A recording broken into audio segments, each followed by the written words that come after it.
Anna se tenait dans le grenier de leur maison, un espace encombré de souvenirs et de poussière. Les rayons du soleil filtraient à travers la petite fenêtre, illuminant les toiles d'araignée qui dansaient légèrement au rythme du vent. Elle se sentait perdue dans ses pensées, le cœur lourd après la mort soudaine de Miguel. Chaque objet qu'elle touchait évoquait des souvenirs, des rires partagés, des promesses échangées, mais aussi une profonde solitude. En fouillant parmi des vieux jouets et des vêtements usés, Anna tomba sur une boîte en bois ornée de motifs délicats. Intriguée, elle se pencha pour la ramasser. « Qu'est-ce que tu es, petite boîte ?» murmura-t-elle, un sourire triste aux lèvres. La curiosité l'emporta sur la peur, elle décida de l'ouvrir. À l'intérieur, elle trouva des lettres jaunies et, au fond, un journal intime. Le journal de Miguel, pensa-t-elle, une vague d'émotion l'envahissant.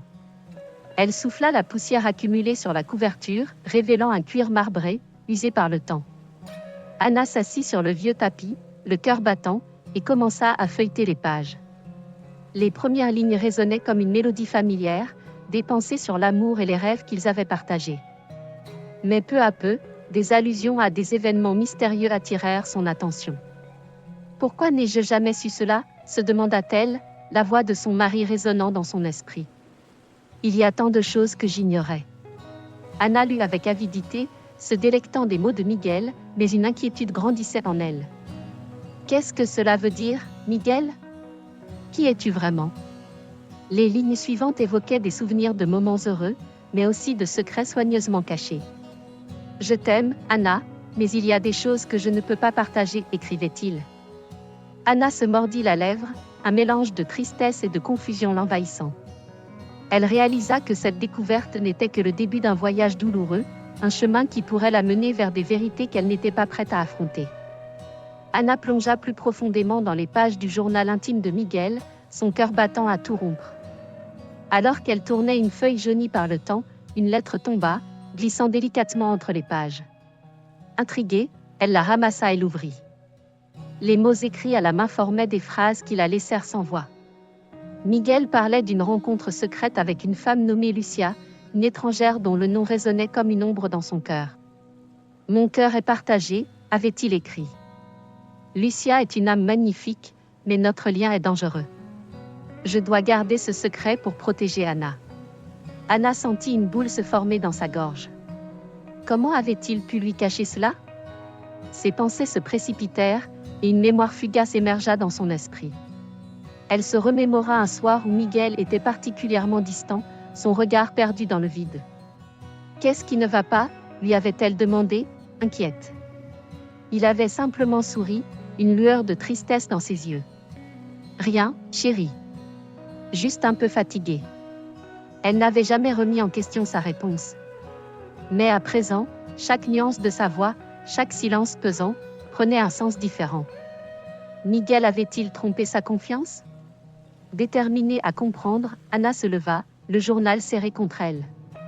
Son esprit était en ébullition. Qui était vraiment Lucia ? Elle devait en avoir le cœur net.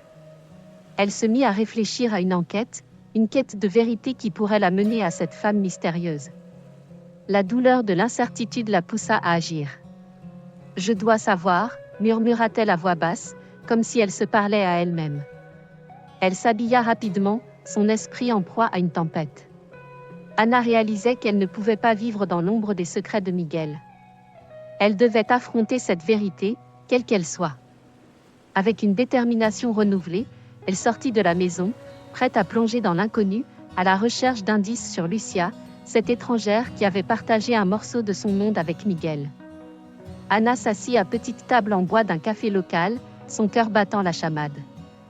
L'odeur du café fraîchement moulu remplissait l'air, mais elle n'en avait cure. Son esprit était absorbé par les révélations troublantes du journal de Miguel. Elle n'avait jamais imaginé que son mari, qu'elle avait considéré comme un homme aimant et dévoué, puisse avoir une vie cachée. En feuilletant les pages jaunies, une mention de Lucia l'avait particulièrement frappée. Anna se leva, déterminée à découvrir qui était réellement cette femme. « Vous cherchez quelqu'un ?» demanda une serveuse en s'approchant. « Non, juste. » Anna hésita, puis ajouta, « Avez-vous entendu parler d'une artiste nommée Lucia ?» La serveuse sourit, un brin amusé. Lucia? Bien sûr, tout le monde connaît ses œuvres ici. Elle fait des expos régulièrement. Pourquoi? Anna prit une profonde inspiration, son esprit en proie à un mélange de colère et de tristesse. Je pense qu'elle était liée à mon défunt mari. Ah, Miguel, s'exclama la serveuse. Il était un habitué ici. Toujours à parler de ses œuvres. Vous devriez parler à certains de ses amis. Ils en savent plus. Avec un hochement de tête, Anna remercia la jeune femme et sortit du café, son cœur lourd mais sa détermination renforcée. Elle se dirigea vers la galerie d'art où Lucia avait exposé ses œuvres. En entrant, elle fut accueillie par une ambiance vibrante, pleine de couleurs et de créations. Mais chaque tableau lui rappelait Miguel, et l'idée qu'il avait pu partager cela avec une autre femme la tourmentait. Elle s'approcha d'un groupe d'amis de Miguel, espérant en apprendre davantage. « Vous connaissez Miguel, n'est-ce pas » demanda-t-elle, sa voix tremblante. « Oui, un homme formidable » répondit un homme à la barbe grisonnante. Il venait souvent ici, surtout pour les expos de Lucia. Vous savez, ils avaient une connexion spéciale. Anna se figea, son cœur s'intensifiant. Une connexion spéciale? Que voulez-vous dire par là? Oh, rien de mal, dit une femme avec un sourire réconfortant. Juste qu'il admirait vraiment son travail. Mais il y avait quelque chose de plus, je le sentais. Anna se sentit perdue. Les mots de Miguel prenaient une nouvelle signification, et elle ne savait plus si elle devait pleurer ou crier. En se déplaçant parmi les œuvres, quelque chose attira son regard. Un livre d'art était ouvert sur une table, et une photo à l'intérieur lui fit l'effet d'une gifle. Elle s'approcha, ses mains tremblant alors qu'elle feuilletait les pages. Et là, au milieu des peintures, elle découvrit une image de Miguel, rayonnant aux côtés de Lucia, tous deux souriant comme s'ils partageaient un secret. Son cœur se serra dans sa poitrine.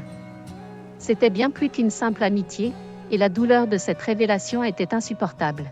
« Qu'est-ce que cela signifie » murmura-t-elle pour elle-même, tandis que des larmes commençaient à rouler sur ses joues. Anna, le cœur battant, arpentait la salle d'exposition, ses yeux scrutant la foule à la recherche de Lucia. L'endroit était vibrant, rempli d'amateurs d'art admirant les toiles colorées qui ornaient les murs. Elle se sentait étriquée dans sa robe noire, un choix décidé pour cette occasion, mais qui lui semblait maintenant trop lourd. Chaque tableau semblait lui murmurer des secrets, mais aucun ne lui révélait la vérité sur son mari. Soudain, son téléphone vibra dans sa poche. Elle jeta un coup d'œil à l'écran, un numéro inconnu. Son instinct lui disait de répondre, mais la peur de ce qui pourrait être dit la retenait.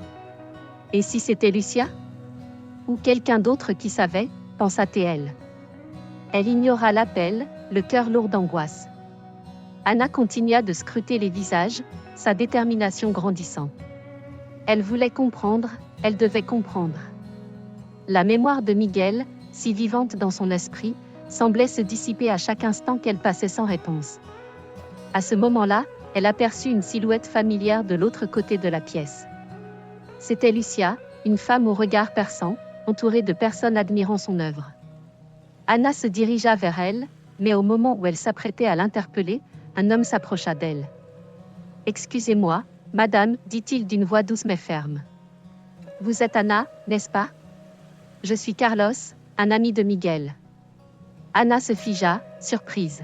« Carlos? Qui êtes-vous et que savez-vous de Miguel » demanda-t-elle, la méfiance dans la voix. « Je sais que cela peut sembler étrange, mais Miguel m'a parlé de vous, de votre famille. Il avait des préoccupations, des problèmes financiers, commença-t-il, son regard sincère. Il a même demandé de l'aide à Lucia. » Les mots de Carlos résonnaient dans l'esprit d'Anna comme des échos de ses propres craintes. « Problème financier ? Pourquoi ne m'a-t-il jamais dit quoi que ce soit ?» Carlos soupira, visiblement affecté. « Il voulait vous protéger, Anna. Il ne voulait pas vous inquiéter. Mais il avait des dettes, et cela le rongeait de l'intérieur. Vous devez comprendre qu'il a fait des choix difficiles. » Anna se sentit perdue, une tempête d'émotions tourbillonnant en elle. Elle ne savait pas si elle devait pleurer ou crier. Et Lucia? Quelle était sa place dans tout cela? Elle l'a aidée, mais pas de la manière dont vous pensez. C'était une amitié, une alliance dans une situation désespérée. Miguel se battait pour vous et pour votre bonheur, expliqua Carlos, la voix empreinte de compassion. Ana, toujours sous le choc, se demandait si elle devait croire cet homme. Mais ses paroles résonnaient avec une vérité qu'elle ne pouvait ignorer. La réalité de Miguel lui semblait si éloignée de l'image qu'elle avait toujours eue de lui. Ana se tenait là, les mains tremblantes, face à Carlos, un homme qu'elle n'avait jamais rencontré auparavant. L'air était chargé de tension, et le bruit de l'exposition d'art paraissait lointain. Carlos, un homme d'une cinquantaine d'années avec des cheveux grisonnants, la regardait avec une intensité qui la mettait mal à l'aise. Miguel avait des problèmes financiers, commença-t-il d'une voix grave. Il m'a demandé de l'aide, à plusieurs reprises. C'est pour ça qu'il a rencontré Lucia. Ce n'était pas une liaison comme vous le pensez. Ana sentit son cœur se serrer. Les mots de Carlos résonnaient dans son esprit comme un écho douloureux. « Qu'est-ce que vous voulez dire par là » demanda-t-elle, la voix à peine audible. « Il a tenté de garder vos difficultés cachées » expliqua Carlos, son regard se durcissant. Lucia était une artiste, mais aussi une femme avec des contacts. Miguel espérait qu'elle pourrait l'aider à surmonter ses dettes. Ana, prise entre la colère et la tristesse, secoua la tête, incapable de saisir toute l'ampleur de ce qu'elle venait d'apprendre. « Pourquoi ne m'a-t-il jamais dit cela » s'exclama-t-elle, la frustration dans sa voix. « J'aurais pu l'aider. » Carlos soupira, hésitant. « Je ne sais pas. Peut-être qu'il pensait que cela vous protégerait. Mais il vous a laissé dans l'ignorance, et cela a des conséquences. » Il marqua une pause, puis ajouta, « Si vous le souhaitez, je peux vous montrer des documents que Miguel m'a confiés. » L'offre de Carlos résonnait dans l'air, et Ana se sentit tiraillée entre la curiosité et la peur. « Que contiennent ces documents » demanda-t-elle, la voix tremblante. « Des preuves de ses transactions, des traces de ses choix. » Répondit Carlos, en fouillant dans sa sacoche. « Vous devez comprendre la vérité, Ana. » Alors qu'il sortait une liasse de papier jauni, Ana ressentit un frisson d'appréhension. Elle savait que ces documents pourraient révéler des secrets qu'elle n'était pas prête à affronter. « Montrez-moi » dit-elle finalement, rassemblant son courage. Carlos déplia les documents avec soin, et Ana se pencha pour les examiner. À mesure qu'elle feuilletait les pages, son cœur s'alourdissait. Des chiffres, des noms inconnus, et des transactions qui semblaient tous plus suspects les uns que les autres. « Qu'est-ce que cela signifie » murmura-t-elle, la voix brisée. « Cela signifie que Miguel a pris des décisions qui pourraient l'avoir conduit à sa perte, répondit Carlos, le regard sombre. Ana se sentit perdre pied, le poids de la trahison et des mensonges l'écrasant lentement. Ana était assise sur le vieux canapé de son salon, son cœur battant à tout rompre après avoir enfin reçu le message du numéro inconnu. C'était Lucia. Elle ne pouvait s'empêcher de ressentir un mélange d'appréhension et de curiosité à l'idée de la rencontrer. Dans un élan de détermination, elle prit son manteau et sortit, se dirigeant vers le café où elles avaient convenu de se retrouver. À son arrivée, Ana aperçut Lucia, assise à une table dans un coin, les mains tremblantes autour d'une tasse de café.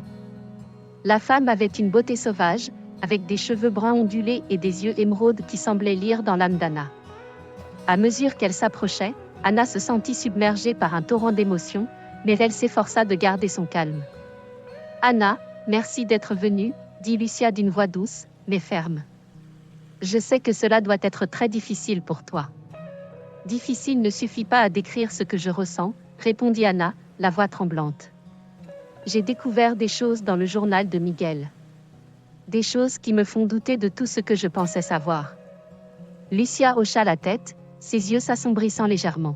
« Miguel n'a jamais voulu te blesser. Il m'a aidé à m'échapper d'une relation abusive. C'était un acte de protection, rien de plus. » Ana plissa les lèvres, ne sachant pas si elle devait croire Lucia. « Pourquoi ne m'a-t-il jamais dit la vérité ?»« Parce qu'il savait à quel point tu étais vulnérable, » répondit Lucia. « Il était accablé par les dettes qu'il avait accumulées pour te protéger, pour protéger votre famille. » Les paroles de Lucia résonnèrent dans l'esprit d'Ana. Elle se remémora les moments où Miguel semblait préoccupé, les nuits où il rentrait tard, les excuses qu'il donnait. « Il a fait tout cela par amour, n'est-ce pas ?» murmura-t-elle, une larme coulant le long de sa joue. Oui, Anna. Miguel t'aimait profondément. Ses secrets étaient des moyens de te préserver, même si cela signifiait te mentir. Anna ferma les yeux un instant, laissant les émotions l'envahir. En cet instant, elle comprit que l'héritage de Miguel n'était pas fait de trahison, mais d'un amour véritable et désintéressé. Elle se sentit apaisée, comme si un poids immense se levait de ses épaules. « Merci, Lucia, dit-elle finalement, levant les yeux vers la femme assise en face d'elle. Merci de m'avoir montré la vérité. Je comprends maintenant.